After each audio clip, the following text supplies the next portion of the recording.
अब देखते हैं, इसमें पढ़ते हैं कि इसका क्लिनिकल फीचर्स क्या है इस बीमारी का। इसमें क्या होता है कि इसकी क्लिनिकल फीचर्स के बारे में बात करते हैं। इसमें क्या होता है ना कि पेशेंट प्रोड्यूस करता है क्रॉनिक क्रॉनिक पुरलेंट स्पूटम प्रोडक्शन। और क्या होता है कि बहुत ज़्यादा पस बनता है, तो इसमें क्या होता है ना कि कभी कभी ये ज़्यादा क्या होता है कि फाउल स्मेलिंग, मतलब बदबूदार होता है, फाउल स्मेलिंग। ठीक है, फाउल स्मेलिंग जो उसका एक्सपेक्टरेंस जो निकलता है उसके चलते ये ज़्यादा बदबूदार होता है। या इसका एक और सबसे अच्छा और सबसे बेस्ट चीज़ देखने के लिए क्या मिलता है ना कि इसमें ना कि कभी क्या क्या होता है कि एपिसोडिक जो है रिकरेंट एपिसोडिक एपिसोडिक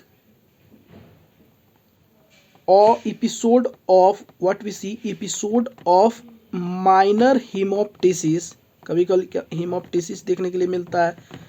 या एक बार में क्या होता है कि बहुत ज़्यादा हीमोप्टिसिस हो सकता है, या कि माइनर थोड़ा थोड़ा एपिसोडिक हो सकता है, या कि एक बार में भी हो सकता है।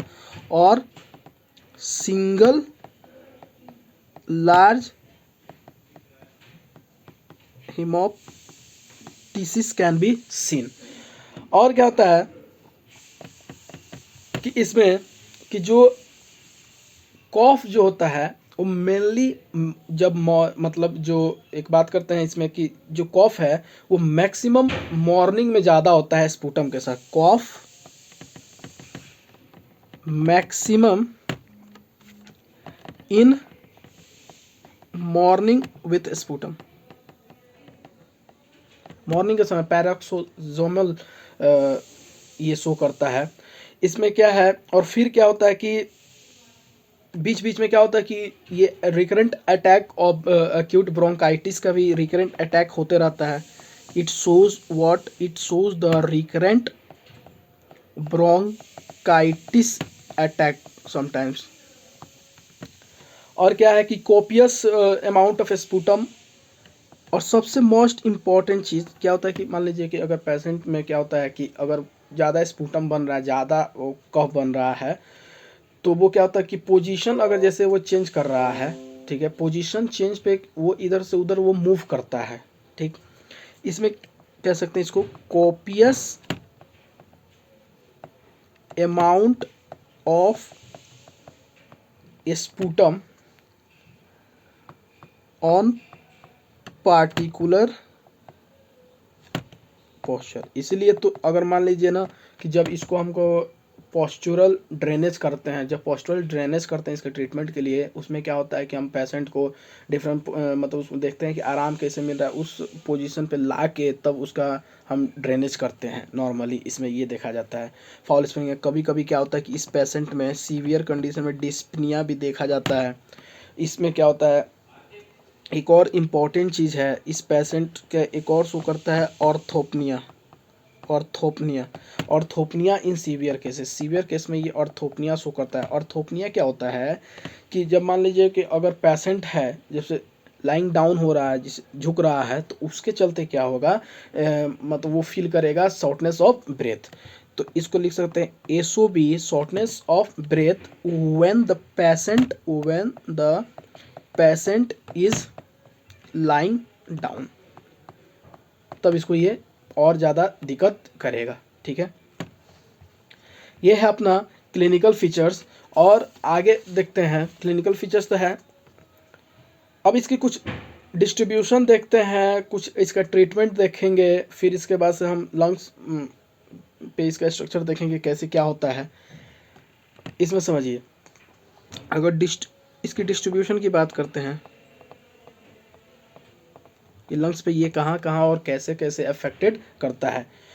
अगर मान लीजिए कि ये जो ब्रोंकोएक्टेसिस है उसका जो ईटियोलॉजी है, या कि कभी ज़्यादातर ये क्या होता है ना कि इडियोपैथिक भी होता है, इडियोपैथिक या कुछ इम्यून इम्यून सेल के इम्यून मतलब इम्यून डिफिशेंसी के चलते अगर ब्रोंकोएक्टेसिस होता है, इम्यून इटियोलॉजिकल फैक्टर जो इम्यून सिस्टम है, अगर कोई इसके चलते होता है तो ये मेनली जो है आपके लोअर लोब को अफेक्ट करेगा। लेकिन पहले से मान लीजिए अगर पेशेंट को सिस्टिक फाइब्रोसिस है या टीबी है या कि एलर्जिक ब्रोंकोपल्मोनरी अस्परजिलोसिस है, तो इसमें क्या है, ज़्यादातर जो है अफेक्ट करेगा वो करेगा आपको अपर लोब को। अपर लोब को एक क्वेश्चन है, थोड़ा सा समझिए कि अगर हम पूछते हैं कि ये जो ब्रोंकोएक्टेसिस है सबसे ज़्यादा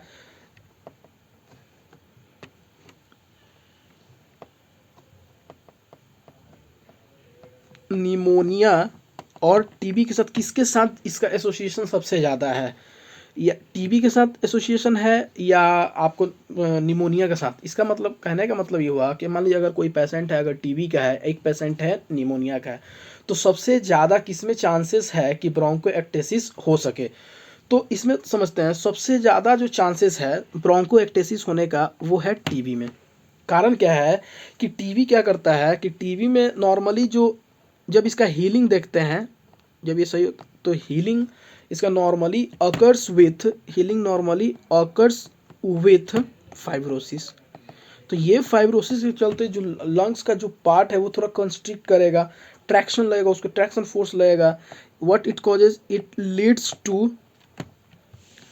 ट्रैक्शन इन, खिंचाव लगेगा उसमें ब्रोंकाई, और इस ट्रैक्शन के चलते ये जो लीड्स करेगा, कॉज करेगा ट्रैक्शन ब्रोंकीएक्टेसिस, ब्रोंकीएक्टेसिस। ठीक है। लेकिन निमोनिया में क्या होता है कि निमोनिया जब हील करता है, it can healing without fibrosis, means healing occurs with, last step जो हम लोग निमोनिया का पढ़े थे क्या था, रिजोल्यूशन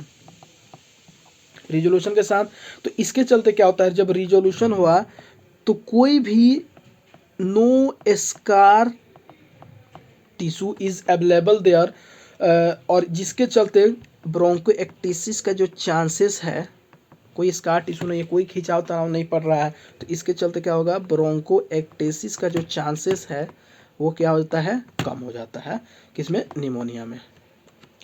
तो ये है नॉर्मली आपका निमोनिया और टीबी में सबसे ज़्यादा किसके साथ ये एसोसिएटेड होता है। और बहुत सारा बैक्टीरिया है, जैसे कि मान लीजिए कि अगर किसी को ये आपको ब्रोंकोएक्टेसिस हो गया है, तो उस ब्रोंकोएक्टेसिस को हमको जांच करने के लिए जब स्पूटम कल्चर करते हैं तो स्पूटम में बहुत सारे बैक्टीरिया मतलब मिल सकते हैं। जैसे कि स्पूटम कल्चर कर रहे हैं तो इसमें सबसे मोस्ट कॉमन बैक्टीरिया का जो इन्फेक्शन देखा जा सकता है वो होता है आपके H influenzae bacteria, H influenza, haemophilus influenza bacteria, या स्यूडोमोनास एरुजिनोजा बैक्टीरिया, या क्लिप्सेला निमोनिया। इन लोग का इन्फेक्शन है, ज़्यादा चांसेस ब्रोंकोएक्टेसिस में हम लोग देख सकते हैं। एच इन्फ्लुएंजा, स्यूडोमोनास एरिजिनोजा और क्लिप्सेला निमोनिया। अब देखते हैं इसके बेसिस पे क्या क्या और जांच करा सकते हैं अगर जानने के लिए। तो इसमें क्या करता है ना कि हम सबसे पहले इसका अगर हम सीरम टोटल आईजीजी का जांच करते हैं कि कितना है, अगर ये क्या होता है ये किसको रूल आउट करने के लिए कि देखा जाता है कि सीरम में आईजीजी डिफिशियंसी है या नहीं। अगर आईजीजी का डिफिशियंसी है तो इसमें चांसेस क्या होता है कि ब्रोंकोएक्टेसिस का चांसेस क्या है, ज़्यादा है। तो ब्रोंकोएक्टेसिस का कारण क्या है, किस इटियोलॉजिकल फैक्टर के चलते ब्रोंकोएक्टेसिस होता है, इसके लिए बहुत सारा मतलब इटियोलॉजिकल बेसिस पे इसका कुछ टेस्टेस है। जैसे हम देखते हैं, अगर हम बात करते हैं, अगर हमें जांच करना है सीरम टोटल आईजीई, तो वो किसके लिए, एलर्जिक के लिए, severe allergic form of ABPA, severe allergic form of ABPA। अगर बात करते हैं इसमें एक और हम कर सकते हैं, सीरम प्रोटीन इलेक्ट्रोफोरोसिस करेंगे, फोरेसिस करेंगे। वो किसके लिए करेंगे? तो वो हम करेंगे आपके आईजीजी डिफिशियंसी के लिए भी, इसके लिए भी ये कर सकते हैं। अगर स्वेट टेस्ट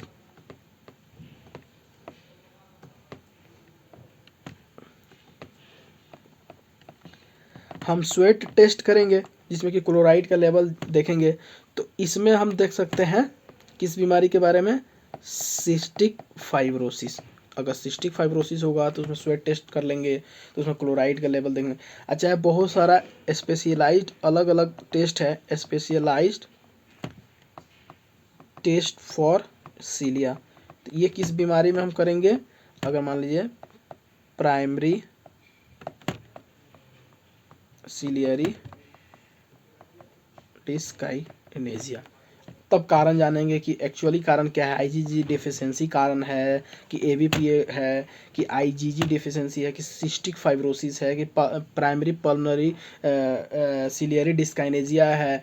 अगर मान लीजिए कि रिमेटॉइड अर्थराइटिस है तो HLA-DR1 HLA-DR4 ये सब देखेंगे।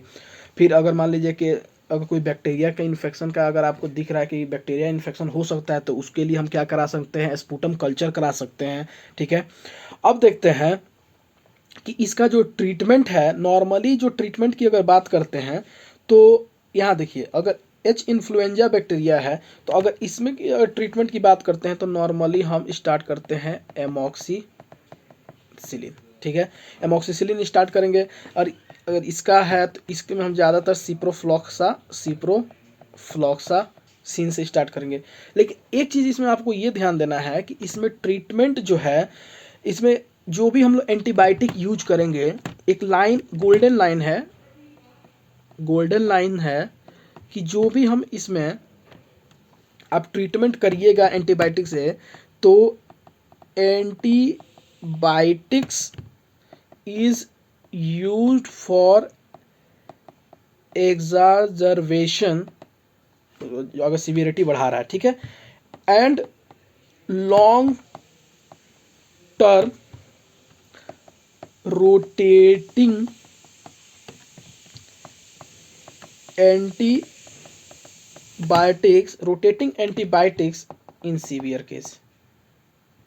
मतलब कोई एक एंटीबायोटिक उसको लॉन्ग टर्म यूज मतलब लॉन्ग टर्म ट्रीटमेंट के लिए नहीं चला सकते हैं। वो क्या होता है कि जैसे मान लीजिए 5 दिन, अगर कोई एक, जैसे एक ए एंटीबायोटिक से मान लीजिए एक ए है, बी है, सी है और डी है, 4 एंटीबायोटिक है, तो पहले 5 दिन ए एंटीबायोटिक चला दिए, फिर इसको सब छोड़ के फिर अगला 5 दिन बी एंटीबायोटिक चला दिए, फिर इसके बाद से हम सी पर आए 5 दिन बाद, फिर उसके 5 दिन बाद डी पे आए, फिर तब हम शुरू कर सकते हैं फिर ए से।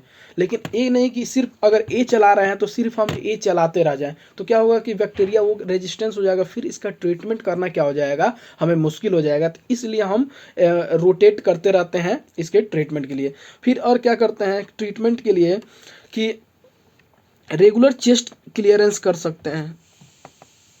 रेगुलर चेस्ट क्लियरेंस, जो ज़्यादा स्पूटम बन रहा है और क्या हो रहा है कि उसको कॉपी स्पूटम बना है, उसको निकालने के लिए ड्रेनेज कर सकते हैं।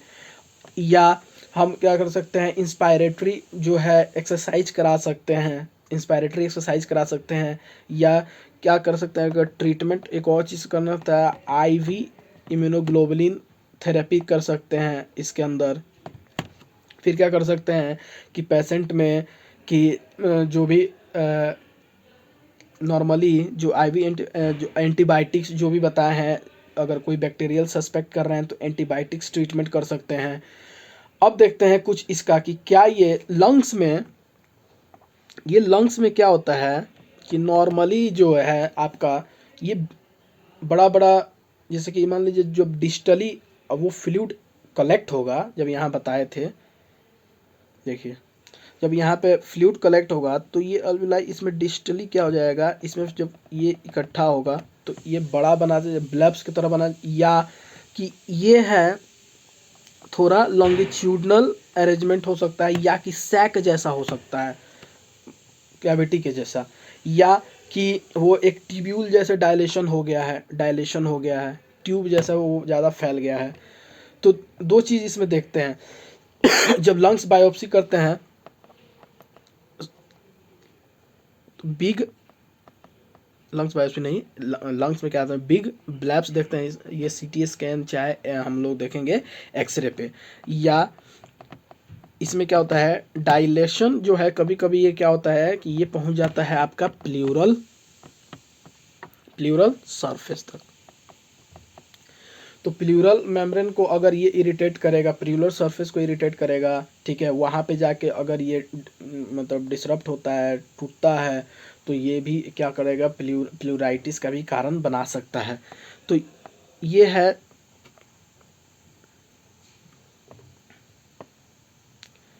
सेक्युलर डायलेशन कर सकता है। इसमें दो टाइप के सेक्युलर डायलेशन या ट्यूबुलर पैटर्न डायलेशन।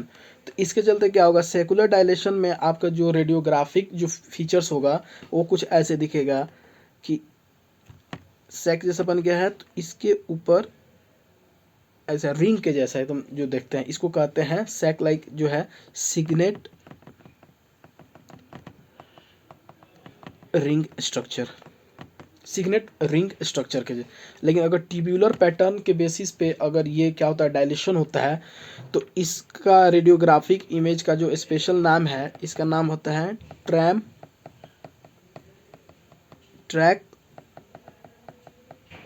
अपीयरेंस, ठीक है। अब देखते हैं इसका डायग्राम देखते हैं।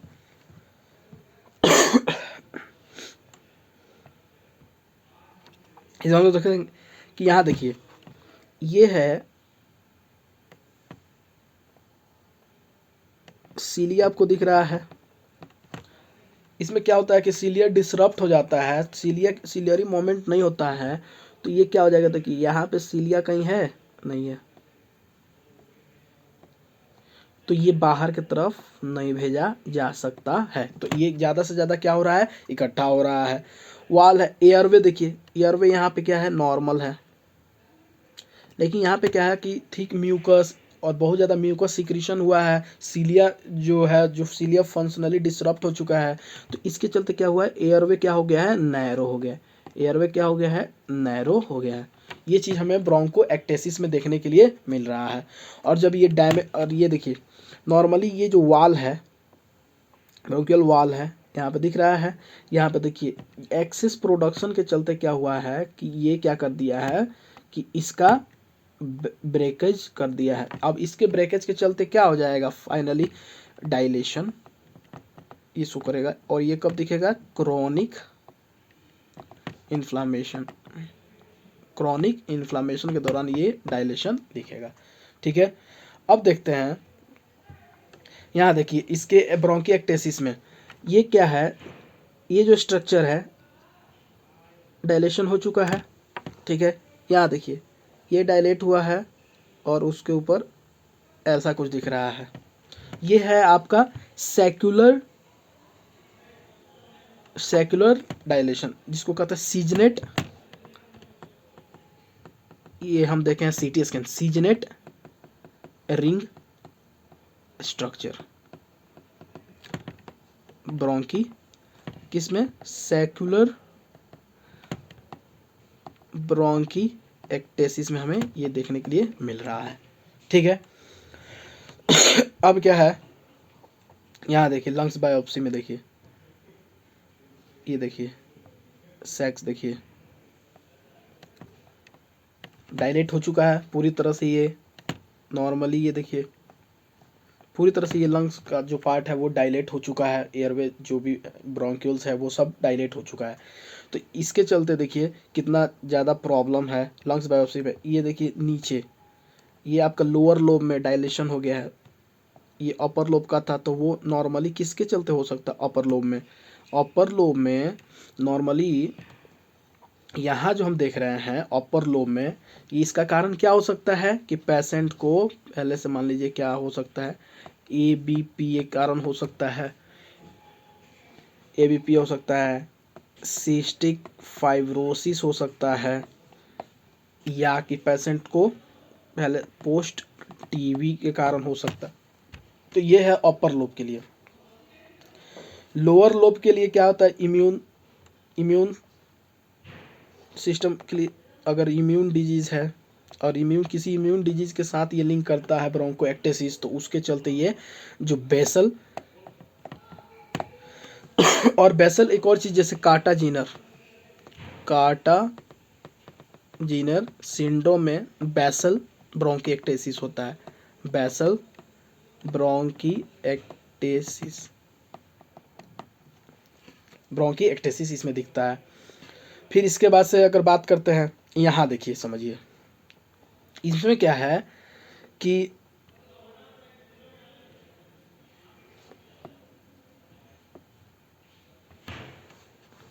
ये जो है सेकुलर डायलेशन दिख रहा है, सॉरी, ये ट्यूबुलर डायलेशन दिख रहा है, ट्यूब जैसा ये डायलेट हो चुका है, ये देखिए।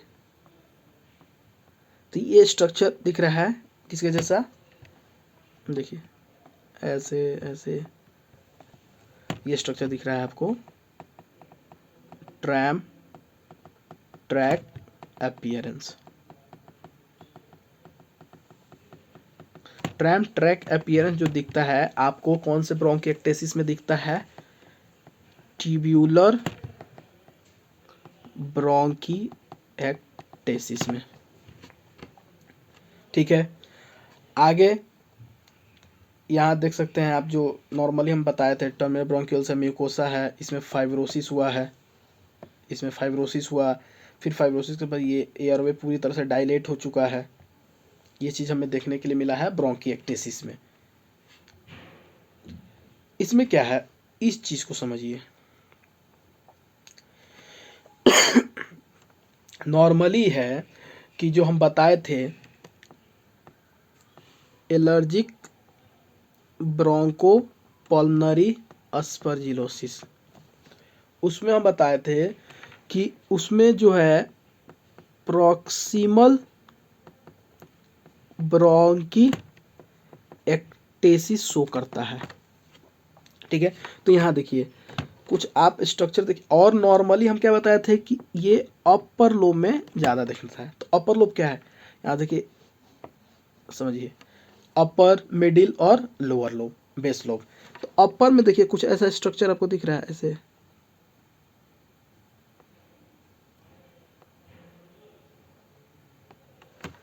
ऐसा स्ट्रक्चर दिख रहा है। ठीक है, इस स्ट्रक्चर को कहते हैं, ऐसा लग रहा है कि कोई मतलब जो फिंगर्स है पूरी फिंगर्स को एक ग्लव्स में डाला हुआ है। ठीक है, इसको कहते हैं फिंगर इन ग्लव्स अपीयरेंस। तो फिंगर इन ग्लव्स अपीयरेंस जो दिखता है वो आपको किस में दिखता है, एलर्जिक ब्रोंकोपल्मनरी अस्परजिलोसिस में ये दिखता है। ठीक है, अब ये हुआ आपका पूरा complete.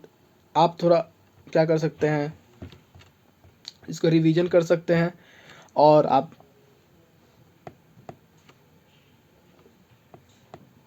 Please do like and subscribe my channel. Thank you.